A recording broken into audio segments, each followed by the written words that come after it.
වෙච්ච හැමදේම දැන් අමතක කළා. ඔයා ලස්සනට හිටියා වගේම ඉන්නසං. අම්මා කෙනෙක්ගේ කුසකින් ඉපදුන් නැති තිරිසන් වගේ වැඩ කරපුන්ට මේ ආත්මෙතිම පටිසන් දෙනවා. වගේම කමෙන්ට් කරලා හරි වීඩියෝ හොයපුන්ට බලු කතා වචනකින් හරි කියපුන්ට ඔයා මේ ආත්මෙතිම පටිසන් දෙනවා අනිවාර්යයෙන්ම. ඔයාගේ ගමන ඔයා හිටියා වගේම යන්න.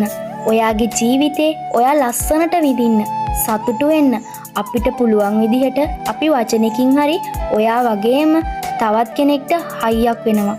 ඔය වගේ ඕනම හැම මොහොතකදීම වටේ ඉඳන් බුරණ බල්ලෝ බුරයි උන්ට පේන්න තව තවත් ලස්සනට ඔයාගේ ජීවිතේ විඳලා සතුටින් hina වෙලා ඉන්න. බුදු සරණයි. පරිස්සමට hina වෙලා ඉන්නසං. කවදාවත් වරදින්නේ නැහැ ඔයාට.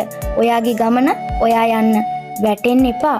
ඔය වගේ මොන වෙලාවකවත් ඔය වගේ මිනිස් වේශයෙන් ඉන්න තිරිසන්නුන්ගේ වැඩවලට නොඑක් කතාවලට. ඉතින් අද තරුණියක් හෙට බිරිඳක් මවක්. ඉතින් කාගේවත් හිතකට දුකක් නොදී තාක්ෂණය නිවැරදිව පාලනය කරන ගෞරවාන්විත පේජ් ඇඩ්මින් කෙනෙක් වෙන්න. අහිංසක හිත්වලට දුකක් නොදී පුළුවන් තරම් මේ වෙනුවෙන් විතරක් නෙවෙයි මේ වගේ ඕනම දෙයක් වෙනුවෙන් අපි හැමෝම කතා කරමු. වැරදි දේ රැල්ලට විශාල නොකර අහිංසක හිතක් හරි ශක්තිමත් කරන රැල්ලක් වගේ එකතු වෙමු. කුකී ඔෆි